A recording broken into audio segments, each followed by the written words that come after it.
Hello दोस्तों, आप सभी का स्वागत है ऑप्टिव पे। मैं आपकी एडुकेटर स्वाति। आज हम लोग quantitative measure of credit control के अंतर्गत बैंक रेट क्या होता है उसको जानेंगे कि बैंक रेट क्या है। Bank rate is a rate, ये एक तरीके का रेट है at which central bank lends, यानी सेंट्रल बैंक क्या करती है, देती है पैसे को, lend money to commercial bank. Commercial bank को क्या करती है, पैसा देती है कौन, सेंट्रल बैंक। यानी सेंट्रल बैंक आपके कंट्री में कौन है, RBI.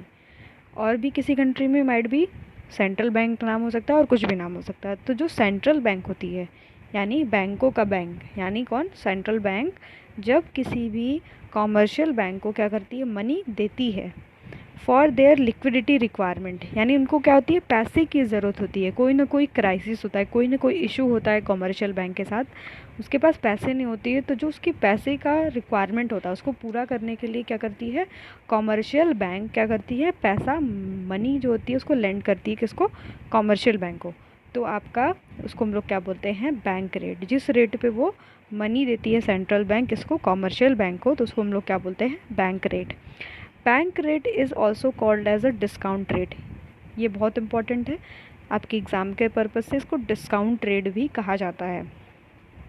In other word, the bank rate is a rate at which the central bank rediscount eligible papers. जो पेपर्स होते हैं किसी भी, किसके साथ पास, कॉमर्शियल बैंक के पास जो पेपर्स होते हैं गवर्नमेंट के, कोई भी सिक्योरिटी होती है, कोई बिल ऑफ एक्सचेंज होता है, कोई भी कॉमर्शियल पेपर होता है, वो क्या करती है, उसको रीडिस्काउंट करती है। यानी उसको क्या करती है, ख़रीद लेती है और उसको पैसे दे देती है। Like approved securities, bill of exchange, commercial paper held by the commercial bank, जो कि कौन रखा रहता है, कॉमर्शियल बैंक रखा रहता है, उसको क्या करती है, ख़रीद के उसको फिर पैसे दे देती है, मतलब ले लेती है और फिर पैसे उसको दे देती है।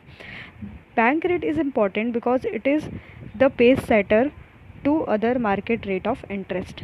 एक तरीके का ये क्या होता है, बहुत इम्पॉर्टेंट होता है। मान लीजिए कि किसी बैंक के पास पैसे की बहुत कमी है, ठीक है, तो कहीं ना कहीं इससे क्या होगा, मार्केट पे भी पैसा नहीं होगा। जब बैंक के पास पैसा नहीं होगा तो यानी वो किसी को लोन भी नहीं दे सकती है ना, कर्ज भी नहीं दे सकती, तो क्या होगा, मार्केट में पैसा नहीं होगा। तो क्या करेगा आपका सेंट्रल बैंक, क्या करेगा, कॉमर्शियल बैंक वो पैसा देगा, मनी देगा। फिर क्या होगा, वो मनी किसके पास जाएगा, लोगों के पास जाएगा। तो इससे क्या होगा, लिक्विडिटी का फ्लो भी मार्केट में बना रहेगा। प्लस ये भी होगा कि आपका जो इंटरेस्ट रेट होगा उस समय क्या हो जाएगी, हाई हो जाएगी। क्योंकि जो पैसे कॉमर्शियल बैंक हमें दे रहा है वो किससे लेके दे रहा है, आपका सेंट्रल बैंक से लेके दे रहा है, तो कहीं ना कहीं उसका इंटरेस्ट रेट माइट भी हाई भी हो सकता है। तो ये मतलब एक तरीके का लिंक होता है कहीं ना कहीं। तो बैंक रेट वो रेट होता है जिसपे कि सेंट्रल बैंक कॉमर्शियल बैंक को क्या करती है, मनी देती है। उसको डिस्काउंट रेट भी कहा जाता है। और ये रीडिस्काउंट करते हैं कौन, सेंट्रल बैंक। जो पेपर्स होते हैं, bill of exchange, commercial papers, securities जो बैंक के पास होती है, उसको क्या करते हैं, ये रीडिस्काउंट करते हैं। तो ये होता है बैंक रेट। बैंक रेट को मेंटेन रखना पड़ता है किसी भी आरबीआई को या फिर जैसे सेंट्रल बैंक को, ठीक है। अगर मान लीजिए बैंक रेट बढ़ा दिया जाता है, जैसे मान लीजिए 4% आपका बैंक रेट है, उसको 5% कर दिया जाए, तो क्या होगा, तो आपका जो इंटरेस्ट रेट होगा वो भी कहीं ना कहीं महंगा होगा। यानी महंगे दर पे जब कॉमर्शियल बैंक पैसा उठाएगा सेंट्रल बैंक से, तो महंगे दर पे लोगों को लोन भी देगा, तो कहीं ना कहीं आपका इंटरेस्ट रेट क्या होगा, इससे डायरेक्टली कनेक्टेड होता है। तो ये हो गया बैंक रेट। अगर आपको ये वीडियो अच्छा लगा हो तो please like, share and subscribe करना ना भूलिएगा ऑप्टिव को। Thanks for watching.